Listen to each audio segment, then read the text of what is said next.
Welcome back to the Price Block Podcast. We are here with Kyle Thomas, the Chief Commercial Officer at Nutrabolt, which of course is the company that owns Cellucor, C4, has recently invested into Bloom, and probably a lot more that we don't even know about. So Kyle, thanks for joining us. The reason we're here is we want to talk about the major Hershey collaboration that you've kicked off with C4. So that's kind of the whole goal, but we've never talked to you before. So give us a nice introduction of you and your background, and then let's get into the nuts and bolts of what happened with Hershey. So thanks for joining us. Yeah, awesome. Hey, Mike, Ben, good to meet you. Thanks so much for the time. So real quick, I'll kind of go back through my history. You know, I actually grew up within the Coca-Cola system, so kind of born and bred in the red system. Did that for a number of years, pretty much everything under the sun that you can think of. Went to a brand company that was owned by Coca-Cola Consolidated, and ended up selling our brand to the Coca-Cola Company. So I was at Coca-Cola Company for about 7 years, working on all the venturing and emerging brands and changing strategy and a lot of M&A activity over there. Did that for a number of years, and then saw an opportunity with Cellucor and jumped over in 2021 to lead the beverage business. And man, it's just been a wild ride the last 3 years. So we're excited to be here and continue to build the brands that we have. Awesome. Okay, so in terms of from the Coca-Cola world, I'm kind of just curious, how much is the sports nutrition market on a Coca-Cola's radar? As C4 started becoming very popular in powders, let's say 2012, 2011, maybe. When did this become on Coca-Cola's radar, if at all? You know, it's interesting. I would say the active nutrition side of the business, not really on the radar at all. Personally, I grew up here in Dallas, Texas. I've been in Texas my entire life. I've known about C4 for years. I mean, everybody that you meet, when you talk to them, they're like, oh yeah, I know about C4. So I think the brand equity and just the historical component of Nutrabolt and C4, the legacy in the active nutrition space has always been there. From a Coca-Cola lens, I will tell you, in my role in 2020 as we got through COVID, that's when C4 Energy, the beverage, started to really kind of hit the radar, hit the scene. And the team that was here was just doing an amazing job. It's very, very hard in that landscape. You mentioned Coke, you got Coke, Pepsi, Dr. Pepper. I mean, Monster, Red Bull. When you have these big companies, it's tough to break through in beverage, and you see that, time and time again. So, very, very seldom do you find stories like C4 and some of the other brands that have made it pretty big in the last few years.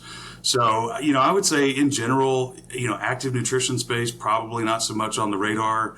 When you get into beverage, I think one of the first comments I made when I came in is that you've done something special when you show up on a PowerPoint presentation inside the four walls of Atlanta. So, I think we're kind of at that stage now where it starts to get really, really interesting. Makes it very difficult to grow, and as you're fighting against a lot of competition out there. Awesome. Yeah, that's pretty exciting. So excuse my ignorance. I honestly don't really know what a chief commercial officer is. Ben probably does a little bit more, but was this when you were brought into Nutrabolt, did they say you have to come in and do this, or was this something that was co-developed together? What exactly was the role coming in, and what did it turn into? Yeah, good question. So again, when I first came in, my responsibility was leading beverage. And again, the team that was here did a great job building out distribution, things like that. So, my job was really to kind of come in and lead what does the next 2 to 3 years look like. It wasn't till January of this year that I took over all the active nutrition space and became the chief commercial officer. So in very simple terms, man, you do whatever you got to do to get the product out there. And, be in the right place at the right time, maybe a little bit of luck and some good timing. And it's really about taking a lot of really great ideas and innovation, things that we're going to talk about today, and being able to bring them to life and get them on a shelf so the consumer can buy it. So the commercial aspect is, call it the machinery of what takes the PowerPoint into reality. We love that. We talk a lot about that transition in between there. But I guess a lot of people really are here to hear about this specific one with Hershey's. So I guess we can jump in there. Can you talk to us about how you guys, kind of got to Hershey, how you decided on this, how the process started, and we can start to follow that conversation. Yeah, I think, as you look at just the brand itself, where the category is going, how we can go and dive in different ways. I mean, the Hershey's brand is iconic, right? Like everybody knows Hershey's. You don't have to explain it. You don't have to talk about it. Our opportunity within that sector of the business, I mean, it was something that when you think about how we can connect in a much different way, we saw the opportunity. We knew the brand had tremendous equity. From there, it's like, hey, we've got a partnerships team that works closely with the Hershey's company, and we brought them along. They were very intrigued. Back to the commercial concept of how do we bring something to life that's kind of uniquely different to this category. And, the rest is history. I mean, they've been tremendous partners for us in the process. And the opportunity on our side is to really take it and do something unique with it within our different channels of business. I love, I think Mike said this a couple times, like a bunch of the flavors that you guys have created are legendary flavors, like without the license, right? Like everyone wants to try these flavors, and you guys got to make like the official ones, like the ones that like are like the standard when it comes to CPG. And so it's you really elevated like the industry as a whole by doing that. Well, I appreciate that. Yeah, we've like I said, it's a lot of hard work and a lot of luck too. And I think one of the unique things, just with the Hershey's license, but then it comes with a unique set of products, and it's really key that the flavor profiles meet what you're describing to the consumer. If you can make that connection, that's everything. Nobody wants to pick up a Jolly Rancher C4 energy beverage and drink it and go, I didn't get anything from that. That didn't taste like Jolly Rancher. So I think part of the nostalgia of what we're doing with Hershey's, some of the different brand iterations that we're doing, you've got to make it look and feel and taste just like the original, just like the first thing. Absolutely. And so before we get into some of the Hershey companies that you probably went through, I'm just going to plug, everyone loves the sour green apple Jolly Rancher C4 Energy. That's like the one that gets passed around like crazy. So congratulations on nailing that. Now, a lot of times we think, oh, Hershey, that's the chocolate company. We forget, those of us who aren't in the space, we forget that Hershey owns a lot of other stuff, such as, I'm assuming they own Jolly Rancher, Reese's. Yeah. What is their table of stuff, and like how did it work? Did you get to pick and choose, or you say, oh, we can do that, or can you discuss some of that? Yeah, and I won't go into great depth on all the different brands and sub brands and things like that, but because it gets into future innovation and things like that I don't want to go too deep in. But again, we've got a great relationship. Our partnerships team, our brand team works very closely with them. So everything we do goes through an approval process, from making sure that Jolly Rancher fits the flavor profile, whatever we're doing with the Hershey's brand. They've got standards within their brand platform that they've got to kind of stick to. So I think that's really important. Not just when you're partnering with other brands, you kind of look at it from two different lenses. It's one, you want to line up with companies that sort of fit the same mold and strategy that you're a part of. And the one thing I would really lean into on this is, I would tell you where so many brands have failed. We spent a ton of time in the Red System a few years ago, deep diving into like the last 50 years of beverage and like figuring out what really made these things work to an extent, what really didn't work. And I would say my headline is that, and it really tails into our strategy, is that most brands and most products that get developed, they kind of get developed with getting on the shelf and being pulled off the shelf. I think a brand, when you see it over time, is something that really lives in the hearts and the minds of the consumer. A product is just bought off the shelf, and that's different. So again, when we first started talking about this, the C4 brand name, it held something different than just, hey, we've got another energy drink. It had a presence to it and a history to it that allowed oxygen within the energy drink platform. And I think that's where a lot of companies fail. And our partnership with Hershey's lives in that same world where you remember what it was like, either through Halloween or other times of the year what it was like to take your bite of a Hershey's chocolate bar, or, when you got candy and you got to, take a few bags of Jolly Ranchers to school and things like that. So, I think it's really important that you make that connection with the consumer, and that's what we want to be about, because I think that drives long-term sustainable value. But I think it's also about how you're represented to the consumer. That's really cool. I so agree with you. It's one of the reasons that I love you guys have like gone further in on C4. I mean, Cellucor, I worked at GNC for years, so like the brand of it I love and everything, but I totally agree that my parents know what C4 is, and my parents are not meatheads, so it's a brand that is not just the product on the shelf. When you went to work with Hershey's for some of these collabs, I assume you went to them like wanting, Reese's, it's a big name. Like, did you learn anything back from them on these collabs? Like, as you're getting into it, like, do they clue you into like why they make something that's different, or how do they deepen like the collaboration? Yeah, it's really interesting. I think mostly from the commercial lens, we're really looking at, why does it make sense for us to put this into beverage form?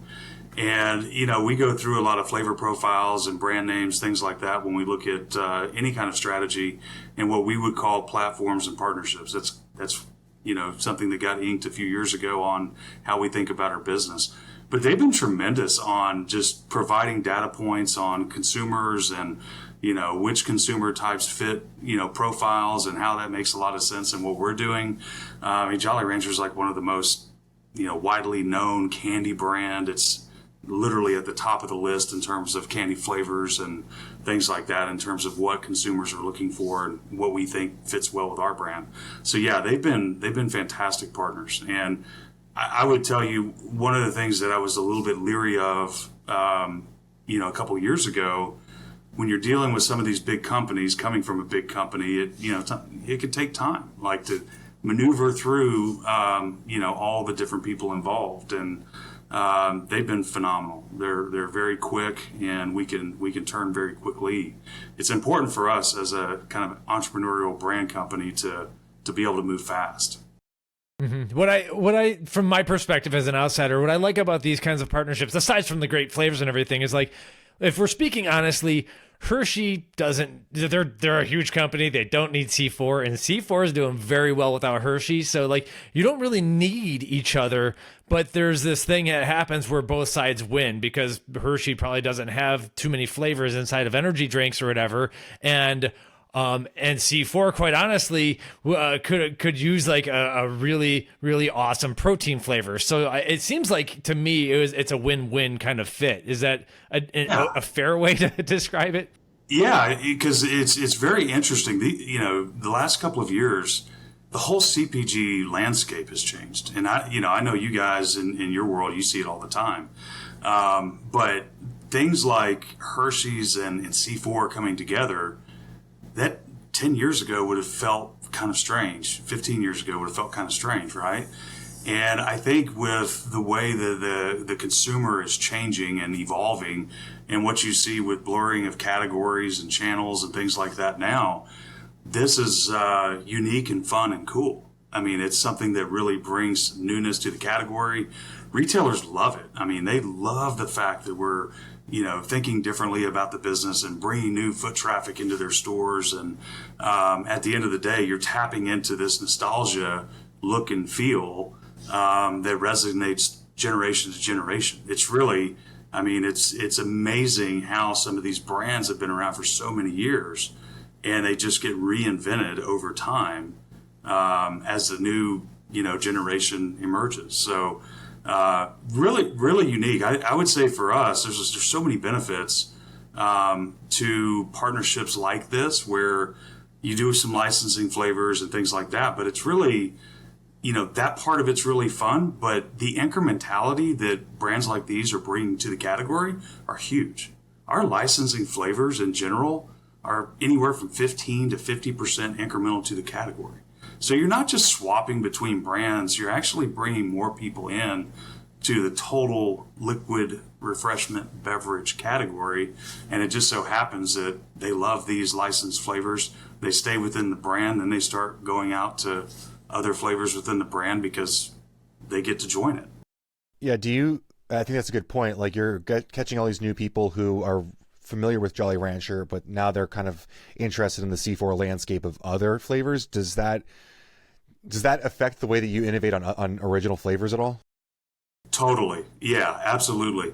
One of the things that, is really unique to C4, and I've seen this with a lot of different beverage companies that they kind of go into and they start innovating maybe a little bit too quickly, and all of a sudden it becomes this hodgepodge of just a bunch of flavors. You don't really know what you're choosing, but you're picking one, right? You're going on down the road. And, I think the way that we're doing it is it's very strategic in the sense that it's about all ships, rising with the tide, right? And our core flavors and our frozen bomb, which is iconic, I mean, it's been around for years, still our number one flavor. It still is like the mainstay within C4's frozen bombsicle, period. The unique thing is that we really don't have any tail end SKUs. So as you bring some of these iconic flavors in and unique flavors in, it's literally helping to lift all of the boats. And that's important because you can't go innovate if all you're doing is sort of trading dollar sales between SKUs. You got to be able to make sure and drive incrementality. And these licensed flavors, honestly, in our brand itself are like 60 to 75% incremental to our brand. So we're truly bringing new consumers into the category, but they're also very heavily new to our brand itself. I'm kind of curious about the process then. If we're talking about like non-licensed flavors versus licensed flavors, let's say that you're looking at the data or whatever, and you have, I'm just throwing this out there, you have a gap in the lemonade market for summer 2025 or something. How do you approach that? Do you go and try to find the collaboration first, or is there a push-pull between the partner companies or the consumers? Like, how does it even like unfold? Yeah, another good question. I think this is where I'll put my commercial hat on, and there's a little bit of like, what's real, what's possible, given the size of the business, how fast we can move, how we can get it distributed, things like that. And if there's a sense that we need, a little extra boost in order to get us there, in order to get the availability, then I think that's an option. But, each one of those sort of flavor categories, if you want to call it that, we'll probably jump into a lot of other innovation topics, pretty soon. But in general, you kind of sit back and say, hey, do we have a right to win with lemonade flavors? Does that fit with C4? Is that something that, do we need a little boost with that, or do we think we can do that on our own? And that would be something, as an example, I would say, yeah, I think we can build a platform around lemonade flavors in summer. I mean, we're pretty entrenched as the official energy drink of summer to slide right into that, which we are, by the way, the official energy drink of summer. Is that a saying that I've missed or something? That's a real thing. Like it's actually trademarked. Oh, nice. Awesome. Cool. So we do know the answer to this question because we were just there this week and everything. But so when you're working with Reese's, like who's doing the flavoring? Where are the flavors coming from? Are you getting access to the legitimate Reese's peanut butter or the cocoa, or how is that working with the IP? Hey man, that is like top secret information. There's a vault back there and you're not allowed to go in it. You guys didn't see it when you were there, right? You didn't see the vault? We just saw no vault. We did not see the big bag of Hershey's cocoa. We got to taste some new stuff coming though. We're pretty excited about one of them. Top secret. I'll be honest with you. I mean, our product development team, phenomenal. They are like second to none. The things that they do, how fast they move, how they work with those companies is beyond impressive. I honestly don't know how they do all the things that they do. In terms of like, ingredient profiles, I would tell you, and it's a best guess, that some of it's a little bit of trial and error on, add this, change this, do that. And a lot of it is getting permission and approvals through the Hershey's company to make sure that, it's consistent with the flavor of the brands that they have and the items that they have. Okay, so specifically to C4 Whey, it was your product development team that did the flavoring, or did you send them base and then they went and did it? No. We would do it all to match the flavor profile and then send it off to Hershey's. They would try it and say, hey, this is like perfect. Nice. Go. Right. Yeah. And that's what I mean. Like everything is done internally. Mm-hmm. And so C4 Whey, to me, it's a big deal because this is, from what I've seen, correct me if I'm wrong, but I'm pretty sure this is the first product that is a non-energy product in the C4 category, like from everything I've seen on our PricePlow database and everything. So can you talk about how that discussion went? Because it seems like a relatively major change for those of us who follow this stuff closely. I'm not sure if anyone else noticed. Well, so that's a great question. And I would say it's a great segue into a bigger conversation. And let me start with the bigger conversation, then I'll come back specifically to why it makes sense with C4. Because we had some retailers in the last few days, and part of the dialogue that we had with them, I think it leads into some of the things that we've done with Bloom as well. But everything that we look at from a long-term strategic lens starts with how can we master brand that portfolio? So in other words, if you said, hey, I've got a new beverage and it's a sparkling protein whatever, and you said, I want to turn that into a beer, an alcoholic beverage, it probably doesn't bridge over there. Like, it just doesn't make sense to the consumer. And I think there are certain categories where we can bridge into with the brand equity of C4. C4 as a brand can go into multiple categories. And so that's what I mean by master branding. And one of the things that I carry with me to this day, great brand called Honest Tea that's now turned into a different brand name. But back in the day, it was literally made, we had glass bottles and that was it. And then it's turned into brewed and different packages and formats with PET. And then there was Honest Kids. And so there's all these iterations where you could kind of master brand it into multiple categories. And that's something that I think, from our lens, how we grow, sustainable growth long term is how do you go master brand something like C4 that can live in different subcategories? And it's very important strategically in how we look at things like Bloom and whether we want to invest or not. And what we're seeing now, bringing that Bloom brand into the energy drink category as well. So, all of that really stems from a deeper, wider strategy on what can we do with our brand itself? Where can it live in different categories where it still makes sense to the consumer? And they're going, okay, well, I could put two and two together. This is why this fits. And I would say from an active nutrition lens, and again, I'll put my commercial hat on, is when you're dealing with the consumer that typically shops active nutrition, whether it's pre-workout or protein, creatine, greens, there's all these subcategories underneath the big umbrella of active nutrition, right? And again, I think you mentioned it, like, you don't have to be going to the gym 5 hours a day to go shop that category. There's so many consumers now, as this health and wellness trend continues to pick up in such a big way, that they're looking for what gets them through the day, what makes them feel a little bit healthier, and live a healthier lifestyle.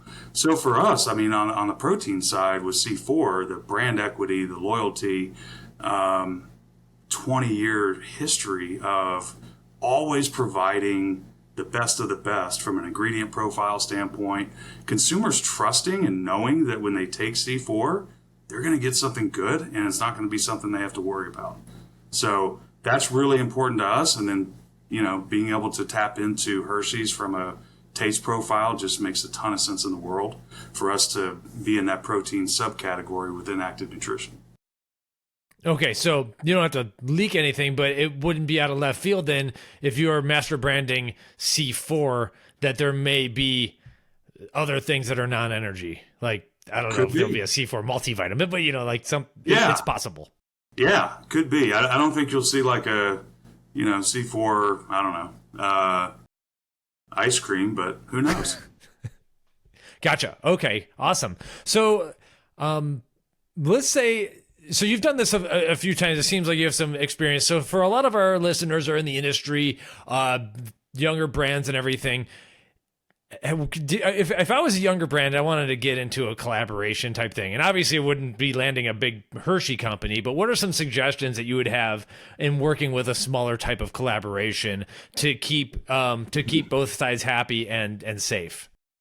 That's a great question. I would probably, first of all, I always tell everybody, like I failed the intelligence test and ended up in beverage. But so if you're talking specifically about beverage, if you made it that far to get to the partnerships and licensing, then, full steam ahead. But I think the biggest thing is, be careful what you say no to, because you just don't know what's going to work.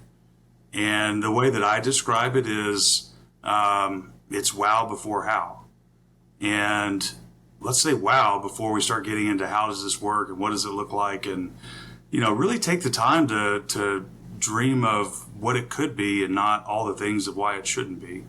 And I think that's really important first before you even get to the table with any kind of licensing or partnership deals, is really sitting back and thinking about the brand itself. How does it fit within the category? And then ultimately there are certain collaborations or partnerships that have different meanings to them, and I would say like Jolly Rancher as an example. I mean, it is a mainstay flavor profile equity that you want to kind of keep building upon. But you might do things with licensing or partnerships that are more, in today's world, more marketing or brand driven, that it's more about driving awareness and excitement through product versus, Super Bowl ads. Back in the day, if you weren't doing a Super Bowl ad, you just weren't cool, right? Or you weren't on the side of a race car. I think today's different. You can do unique things with branding, and that becomes this huge brand and marketing platform. So, I mean, first and foremost, I would absolutely just anchor in that. Just don't get to the how yet. Just say wow. I'd love to see a C4 Super Bowl ad, for the record. Although I do think you guys are on some race cars already. Yeah, we've dabbled a little bit on the race car scene. Well, okay, yeah, so the C4 hits harder type of campaign might be fun for a Super Bowl ad. I don't know where the money. Yeah, I like that. So otherwise, outside of maybe collaborations, in 2025, like, can you tell us about some other initiatives, maybe like in sports active nutrition, that aren't just collaborations? Yeah, well, first of all, I mean, we've really doubled down on creatine, which is done through our CelluCore brand. In fact, I've got it right here. You can see it. Yeah. So, really excited about, the trends that we're seeing within creatine, which, it's been around for years. And again, I think the consumer profile and the health and wellness trend that is really catching up in a big way and fast. We want to be that one-stop shop that a consumer that's walking down that aisle, they can pick up their protein, creatine, and now through, our partnership and what we're doing with Bloom, there's just a whole, another set of categories and subcategories that we can get into that are a little bit more, female driven. And, but beyond that, I mean, our innovation and creativity, like, it's not going to slow down.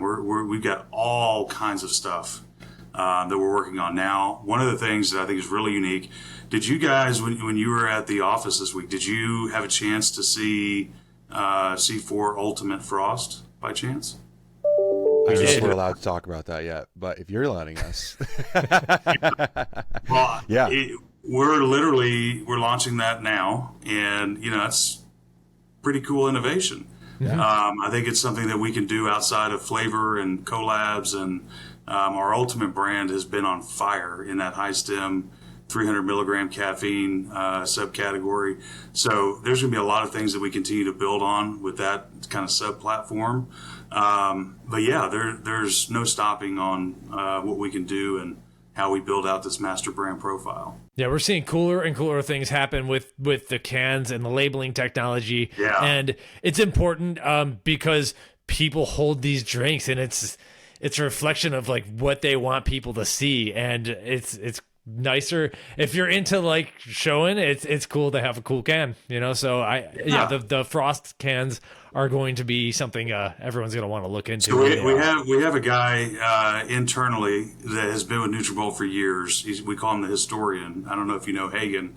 But he was probably he quoted this line that I'll never forget. It's one of those that exactly what you just said, the social currency of, can design and labels. And again, the brands that you belong to, they matter. And, driving that social currency is so important and so relevant these days.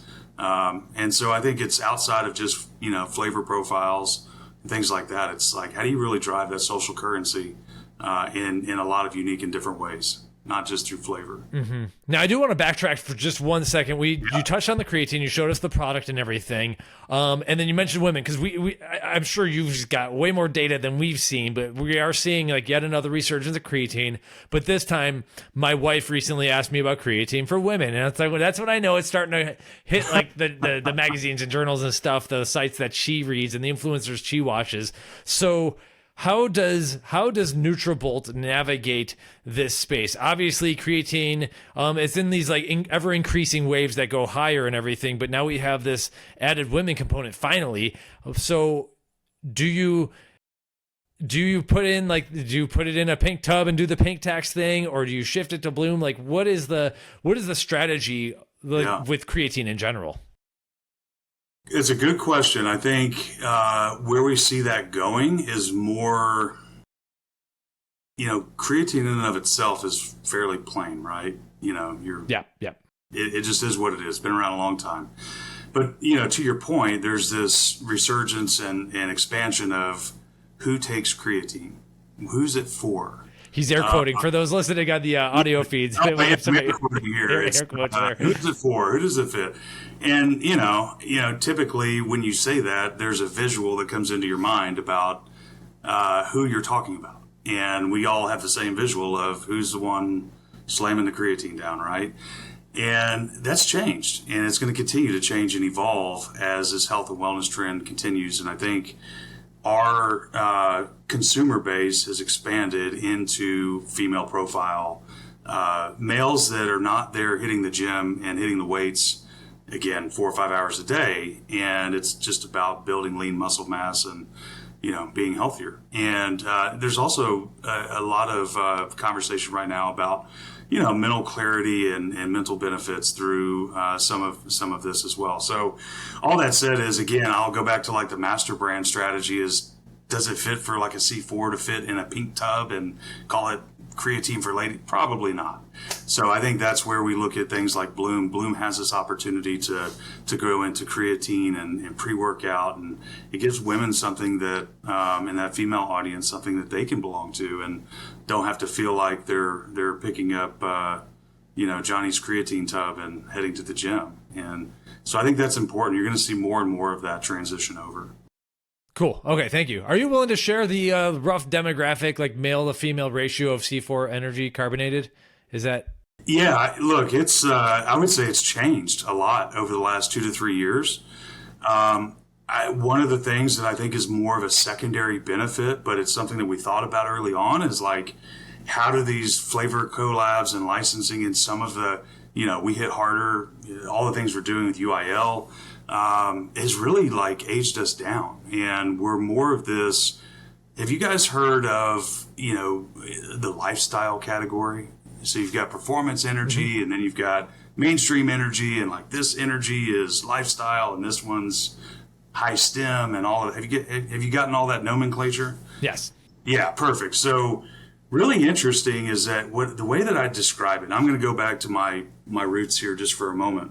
When you think about what does it mean to be like a lifestyle brand, I don't really know. I think everybody's got a different definition. I think in general, you'd say, hey, it's kind of digitally native is kind of what I would equate to on, is it a lifestyle brand? Is really like saying, is it digitally native?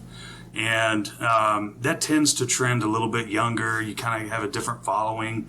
But, in general, if you think about some of the bigger brands in the category, are those not lifestyle brands?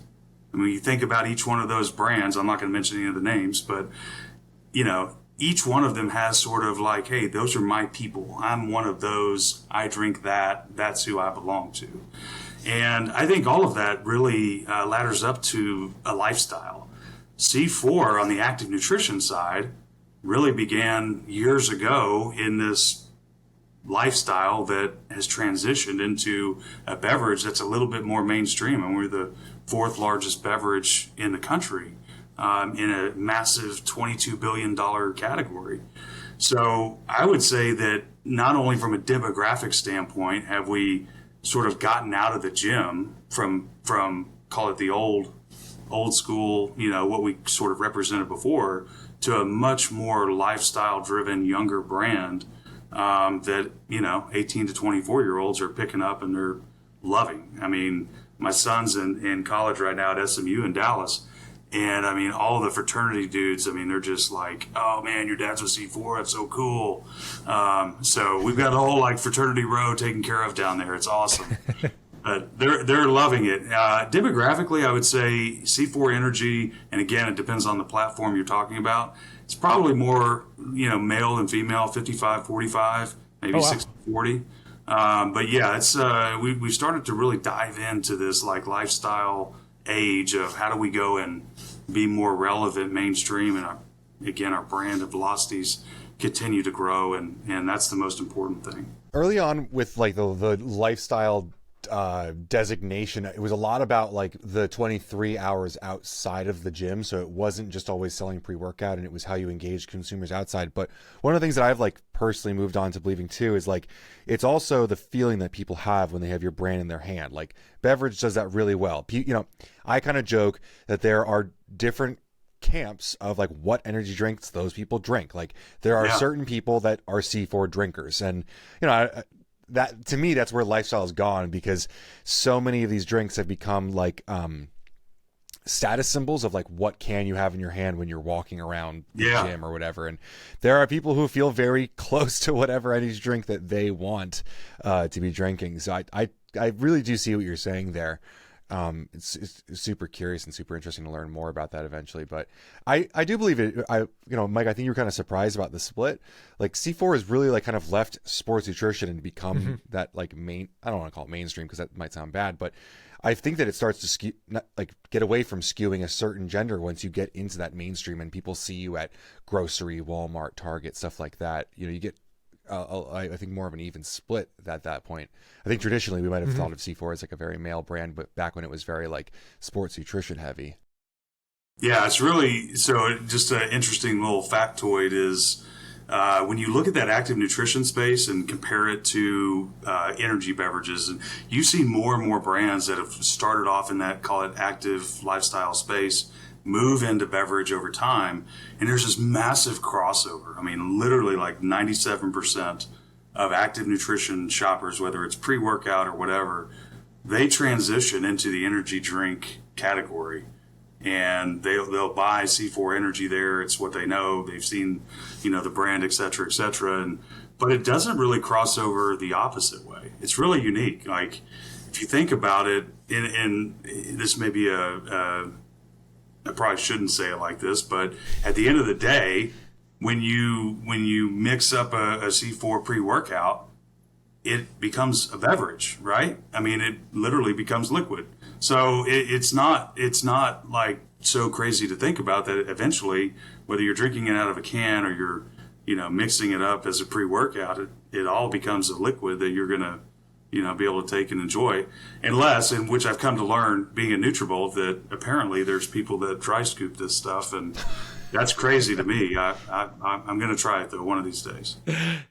That's hilarious. I was just saying, I think there's a lot of people that listen to this podcast that are sports nutrition people, and when we bring on beverage people that talk beverage, I think a lot of people are they still think we're talking supplements, but people don't realize how separate those categories are in distribution, and the way that brands look at it and think about it. Those are two completely different conversations. But it's so funny because I think so many people who just heard you say that were thinking that's what I was thinking the whole time. They're all beverages if you mix them up, right? And it's hard to tell people that the distribution strategy, the sales strategy, the people in charge of selling it are different people most likely. Oh yeah. It is a completely different, everything about it. Cans are heavy. They're expensive to move, whereas powders are not heavy in comparison. So thanks for that differentiation, because I think... And look, I'll go a step deeper and just supply chain. I mean, the uniqueness of being in over 100 countries and being the world's leader in pre-workout. I mean, the regulatory and legal, and it's crazy. I mean, it is absolutely crazy. All the things that our team has to kind of maneuver through. But then you get to the grass or the kind of the brass tacks of the whole thing is you've got 100 plus distributors across the country within the beverage side, where Active Nutrition's typically direct to retail, different pricing structure, different kind of promotional vehicles. It's a very complicated business model, but it's extremely impactful when you have both sides sort of working for the greater good. And I think that's really important to try and connect the two. Mm-hmm. One thing that hasn't been brought up here is the relationship with Keurig Dr. Pepper, KDP. And this might be a question for a future podcast with some of the other leadership, but in terms of the stuff that we've been talking about, do they have any involvement in some of the discussions, whether it's with a Hershey or Jolly Rancher type thing, or are they just the distribution machine here in America? Like, where do they fit in this? Yeah, they're a phenomenal strategic partner with us. I mean, from literally the CEO, they're a $50 billion market cap organization. I mean, big company. And they're tremendous in terms of being strategic partners with us and how we think about the business. And it would be so easy to just say, hey, we've got thousands of SKUs in our warehouses. We don't have time for all this stuff. But they don't. And they're very willing and wanting to be a part of a really unique growth story. And, our jobs as the brand owners is to bring that stuff to them and say, hey, here's our strategy. Here's what we're looking to do over the next couple of years. And you've got people that have been in the business for years. And so a lot of it is, just if you were a fly on the wall, is sitting around talking about how do you go execute X, Y, and Z within this category, this channel of business, and all of the kind of the workarounds of how to get all that done and brought to life and timelines. But no, they're very very connected with us on how we want to go drive the brand. But they also at the same time they understand that the entrepreneurial spirit and how we bring innovation and things like that, it really needs to live in our purview, because that's where you're going to get the great innovation and ability to bring newness to the category and not get stale.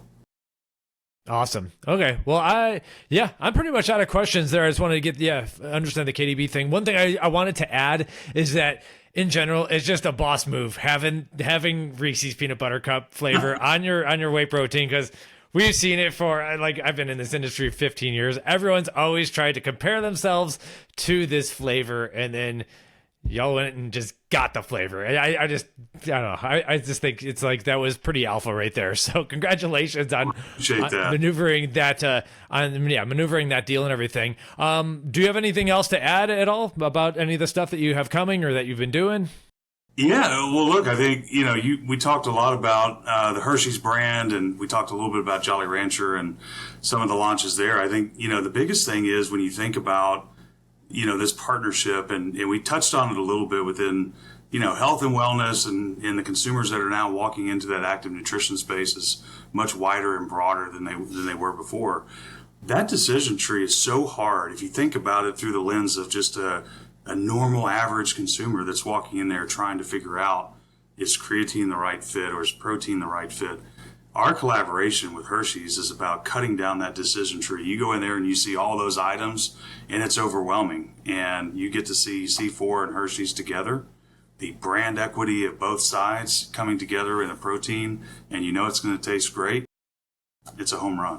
So I really appreciate it. Thanks for taking the time, and let me know if you have any other questions or you want to chat anymore. I did get one because you go. All right. The belt above your head, of course, behind the wall. The WWE, as when I was growing up, is WWF. Do you have anything? I don't even have a question. I just want to bring it up. Do you have anything to say about that business collaboration? Yeah. We entered into that partnership, a couple years ago, and it was great. I mean, so first of all, let me go backwards just a second. when you go to a WWE event, and I'm with you, I grew up with like, the Four Horsemen and all those guys, and then you kind of age out of it and you're wondering like, is anybody still watching this stuff anymore? It's unreal. And the age demographics it's crazy. I mean, it's younger 18, 24-year-olds. It's not like, it's a bunch of old dudes that are trying to relive their wrestling past. And it was phenomenal. Our connection, we actually did a couple of WWE cans in the Ultimate line on the high stem line, which fit really, really well. We're sort of transitioning that into our yellow can, which is our Performance Energy, this year, which I think is going to be a huge hit. So, but no, that partnership has done really, really well for us to help get that Ultimate Energy line, out in the forefront. And, but yeah, it's wild when you go to one of those events and you see the group that's there, and it's anywhere from, 18-year-old college kid to the guy that, just filled up his truck at the local Love's gas station that's, heading over to watch the wrestling match. So it's a really unique, really unique event to be at. If you're sponsoring any of those events, we might need to beg for some tickets to come in with our videographer and come along to document the ride, because that could be a fun one. Yeah. It'd be great. Awesome. So yeah, thanks for joining us. I'm not sure. Are you active yourself on any social media, LinkedIn or anything like that, or we always ask how to follow you for your new fans on the Price Walk podcast, or should we just follow Cellucor and C4 and all that? First of all, Cellucor and C4, but I'm on LinkedIn, so yeah, hit me up and we'll connect. Excellent. Awesome. Kyle, thanks so much for joining us here, and have yourself a great weekend. All right, appreciate it. Thanks, guys.